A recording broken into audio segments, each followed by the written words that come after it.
Genesis 24:67. And Isaac brought her into his mother Sarah's tent, and took Rebekah, and she became his wife, and he loved her, and Isaac was comforted after his mother's death. So, what most of these Christians out here would say is that what Isaac and Rebekah did was shacking up. But in the Bible, in the eyes of the Heavenly Father, if you go into a woman, if a man and a woman have sex, they're married. You don't need a marriage license.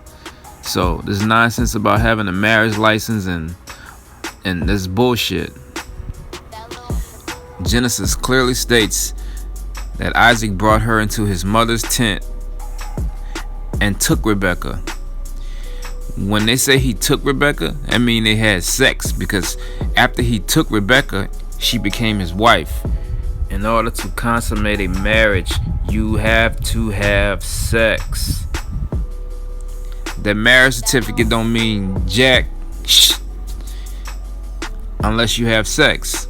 So that's what happened, and I'm gonna show you more scriptures to further substantiate what I'm trying to share with you, get you out of darkness, because Christianity did a number on our people. Christianity has did a number on the world. People are deceived by Christianity. Alright, I want to read a little of this article right here that I found on WordPress about how the marriage license came about. I'm gonna start here and say, in order to fully explain what I mean, let's start with marriage before marriage license. Yes, there is such a thing. Let's go way back to the 1600s, where most of our laws concerning marriage were inherited from England. The ugliest of these laws was called anti-miscegenation laws, or laws that prevented interracial marriages. These laws persisted for over 300 years. They were prevalent in almost every state in the Union. Miscegenation laws were upheld numerous times even after the 14th Amendment was passed. In the famous Supreme Court case of 1896, Plessy v. Ferguson, the concept of separate but equal became the law of the land.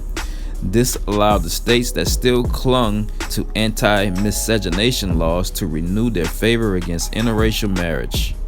The argument went something like, everyone is free to marry, just marry in your own race, which sounds eerily similar to gay people can get married, just marry someone of the opposite sex.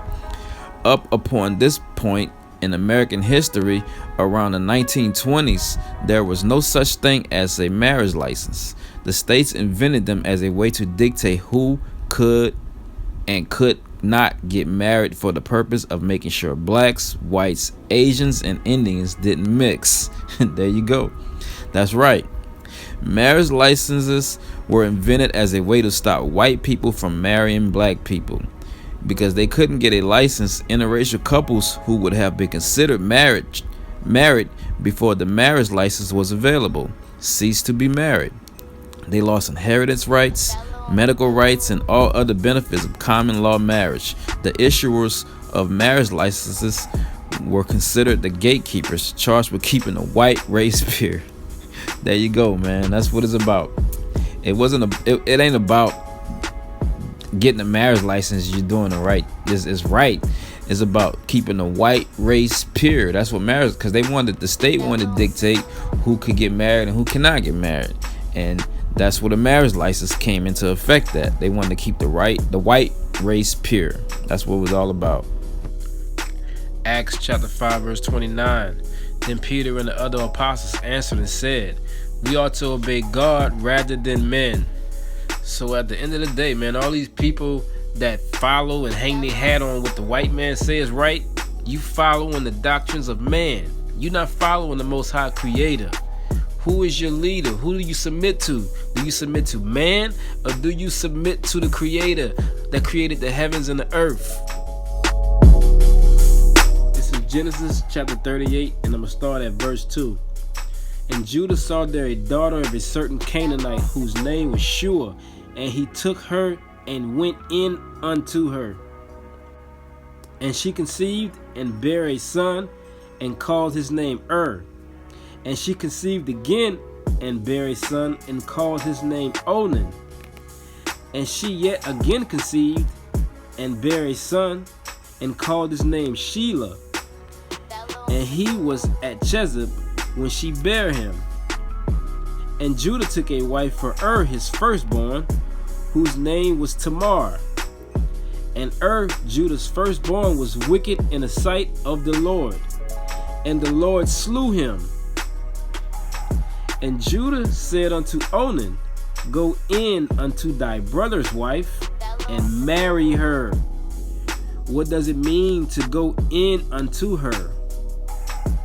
It means to have sex with her.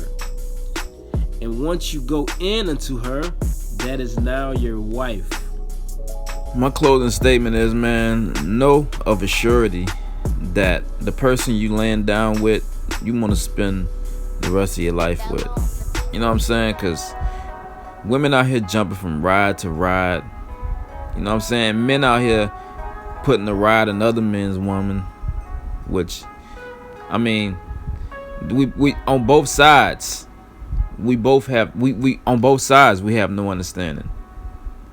You know what I'm saying? Like, it's just a lot of wickedness going on out here, man, and we gotta wake up and come back to keeping these laws, statutes, and commandments that the Heavenly Father has given us. That's the only way out of this. He said, My people are destroyed for a lack of knowledge, because thou hast rejected knowledge, I will also reject thee. So we've been rejected. We have to come back to keeping these laws, these statutes, and these commandments, and be brought back into the good graces of the Heavenly Father. With that, I'm just say, call hello Yahweh by Hashem Yahushai, by Hashem Rakakadash, and Shalom to the hopeful elect out there.